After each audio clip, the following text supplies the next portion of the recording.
राम समाधान है। राम सिर्फ हमारे नहीं है, राम तो सबके हैं। राम वर्तमान नहीं, सिर्फ वर्तमान ही नहीं, राम अनंत काल है। साथियों, आज जिस तरह राम मंदिर प्राण प्रतिष्ठा के इस आयोजन से पूरा विश्व जुड़ा हुआ है, उसमें राम की सर्वव्यापकता के दर्शन हो रहे हैं। जैसा उत्सव भारत में है, वैसा ही अनेक देशों में है।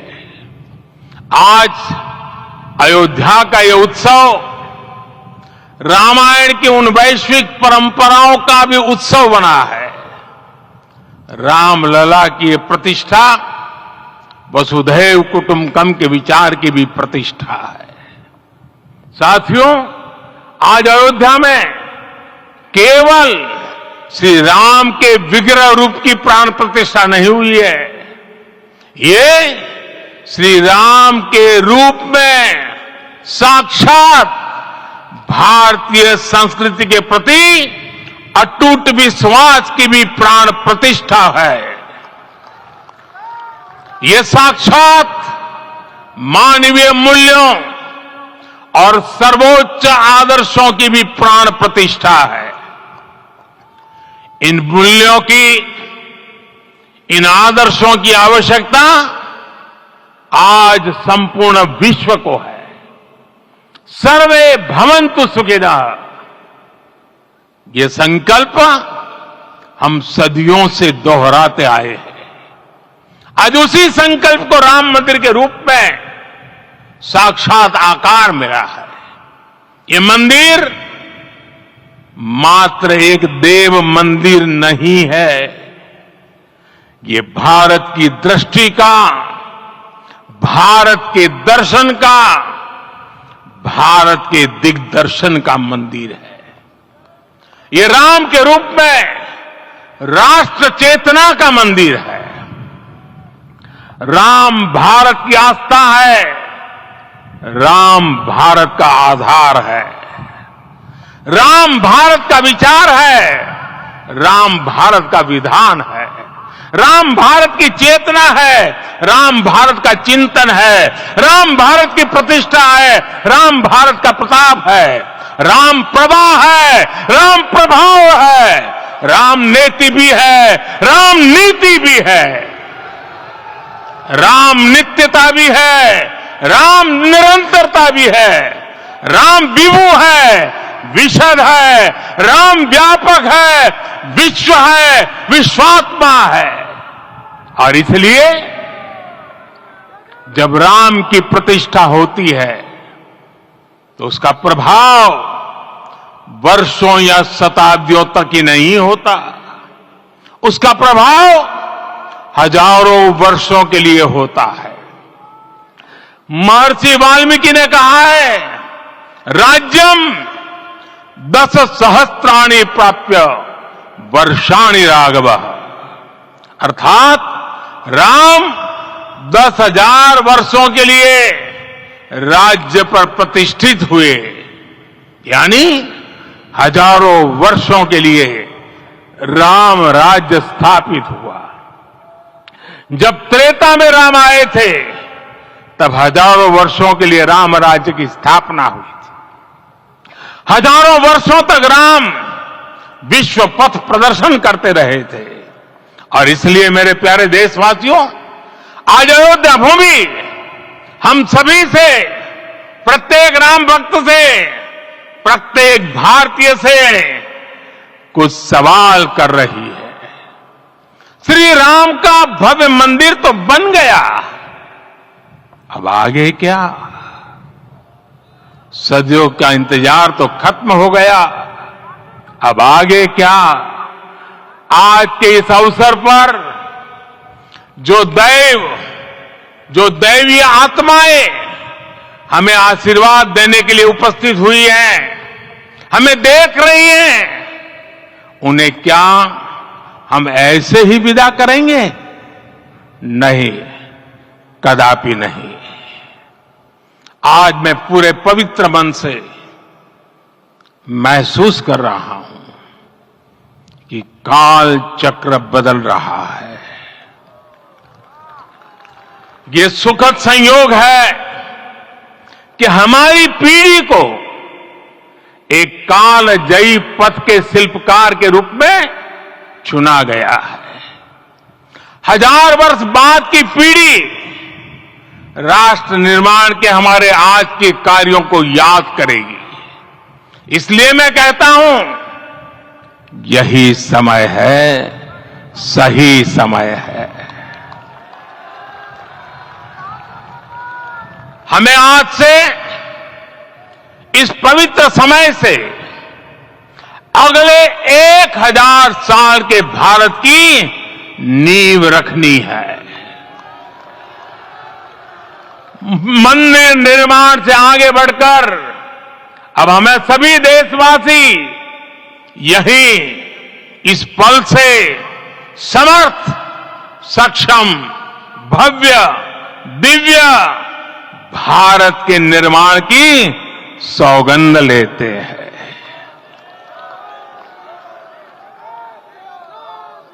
राम के विचार मानस के साथ ही जनमानस में भी हो, यही राष्ट्र निर्माण की सीढ़ी है।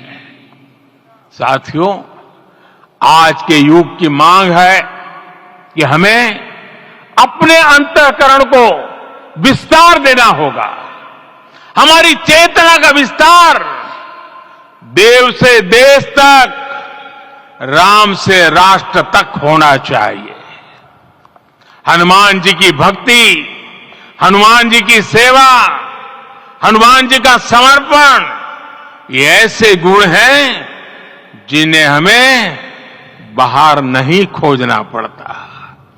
प्रत्येक भारतीय में भक्ति, सेवा और समर्पण के भाव समर्थ, सक्षम, भव्य, दिव्य भारत का आधार बनेंगे।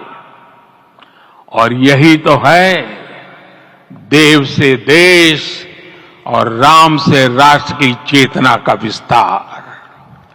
दूर सुदूर जंगल में, कुटिया में जीवन गुजारने वाली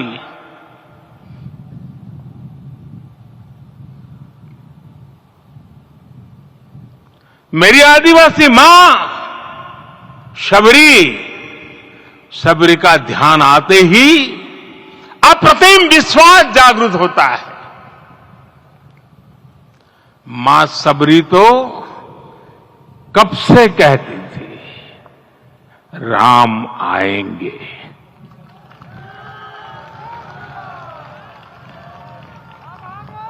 प्रत्येक भारतीय में जन्मा यही विश्वास समर्थ, सक्षम, भव्य भारत का आधार बनेगा।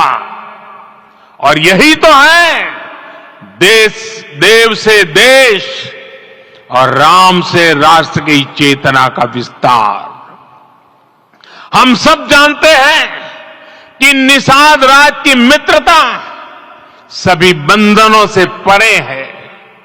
निषाद राज का राम के प्रति सम्मोहन, प्रभु राम का निषाद राज के लिए अपनापन कितना मौलिक है। सब अपने हैं, सभी समान है। प्रत्येक भारतीय में अपनत्व की, बंधुत्व की ये भावना समर्थ, सक्षम, भव्य, दिव्य भारत का आधार बनेगी। और यही तो है देव से देश और राम से राष्ट्र की चेतना का विस्तार। साथियों, आज देश में निराशा के लिए रत्ती भर भी स्थान नहीं है। मैं तो बहुत सामान्य हूं, मैं तो बहुत छोटा हूं। अगर कोई ये सोचता है तो उसे गिलहरी के योगदान को याद करना चाहिए। गिलहरी का स्मरण ही हमें हमारी इस हिचक को दूर करेगा, हमें सिखाएगा कि छोटे बड़े हर प्रयास की अपनी ताकत होती है, अपना योगदान होता है।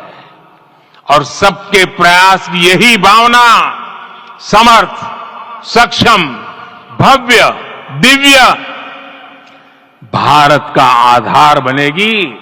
और यही तो देव से देश और राम से राष्ट्र की चेतना का विस्तार। साथियों, लंकापति रावण प्रकांड ज्ञानी थे, अपार शक्ति के ध्यानी थे, लेकिन जटायु जी की मूल्य निष्ठा देखिए। वे महाबली रावण से भिड़ गए। उन्हें भी पता था कि वो रावण को परास्त नहीं कर पाएंगे, लेकिन फिर भी उन्होंने रावण को चुनौती दी। कर्तव्य की यही पराकाष्ठा समर्थ, सक्षम, भव्य, दिव्य भारत का आधार है। और यही तो है देव से देश और राम से राष्ट्र की चेतना का विस्तार। आइए हम संकल्प लें कि राष्ट्र निर्माण के लिए हम अपने जीवन का पल पल लगा देंगे। राम काज से राष्ट्र काज, समय का पल पल, शरीर का कण कण राम समर्पण को राष्ट्र समर्पण के ध्येय से जोड़ देंगे। मेरे देशवासियों, प्रभु श्री राम की हमारी पूजा विशेष होनी चाहिए। ये पूजा स्व से ऊपर उठ करके समष्टि के लिए होनी चाहिए। ये पूजा अहम से उठकर वयम के लिए होनी चाहिए। प्रभु को जो भोग चढ़ेगा वो विकसित भारत के लिए हमारे परिश्रम की पराकाष्ठा का प्रसाद भी होगा। हमें नित्य पराक्रम, पुरुषार्थ, समर्पण का प्रसाद प्रभु राम को चढ़ाना होगा। इनसे नित्य प्रभु राम की पूजा करनी होगी, तब हम भारत को वैभवशाली और विकसित बना पाएंगे। मेरे प्यारे देशवासियों, ये भारत के विकास का अमृत काल है। आज भारत युवा शक्ति की पूंजी से भरा हुआ है, ऊर्जा से भरा हुआ है। ऐसी सकारात्मक परिस्थितियां फिर न जाने कितने समय बाद बनेगी। हमें अब चूकना नहीं है, हमें अब बैठना नहीं है। मैं अपने देश के युवाओं से कहूंगा, आपके सामने हजारों वर्ष की परंपरा की प्रेरणा है। आप भारत की उस पीढ़ी का प्रतिनिधित्व करते हैं जो चांद पर तिरंगा लहरा रही है। वो 15 लाख किलोमीटर की यात्रा करके सूर्य के पास जाकर मिशन आदित्य को सफल बना रही है। जो आसमान में तेजस और सागर में विक्रांत का परचम लहरा रही है। अपनी विरासत पर गर्व करते हुए आपको भारत का नव प्रभात लिखना है। परंपरा की पवित्रता और आधुनिकता की अनंतता, दोनों ही पथ पर चलते हुए भारत समृद्धि के लक्ष्य तक पहुंचेगा। मेरे साथियों, आने वाला समय अब सफलता का है। आने वाला समय अब सिद्धि का है। ये भव्य राम मंदिर साक्षी बनेगा भारत के उत्कर्ष का, भारत के उदय का। ये भव्य राम मंदिर साक्षी बनेगा भव्य भारत के अभ्युदय का, विकसित भारत का। ये मंदिर सिखाता है कि अगर लक्ष्य सत्य प्रमाणित हो, अगर लक्ष्य सामूहिकता और संगठित शक्ति से जन्मा हो, तब उस लक्ष्य को प्राप्त करना असंभव नहीं है। ये भारत का समय है और भारत अब आगे बढ़ने वाला है। शताब्दियों की प्रतीक्षा के बाद हम यहां पहुंचे हैं। हम सब ने इस युग का, इस कालखंड का इंतजार किया है। अब हम रुकेंगे नहीं, हम विकास की ऊंचाई पर जाकर ही रहेंगे। इसी भाव के साथ रामलला के चरणों में प्रणाम करते हुए आप सभी को बहुत बहुत शुभकामनाएं। सभी संतों के चरणों में मेरे प्रणाम। सियावर रामचंद्र की, सियावर रामचंद्र की, सियावर रामचंद्र की।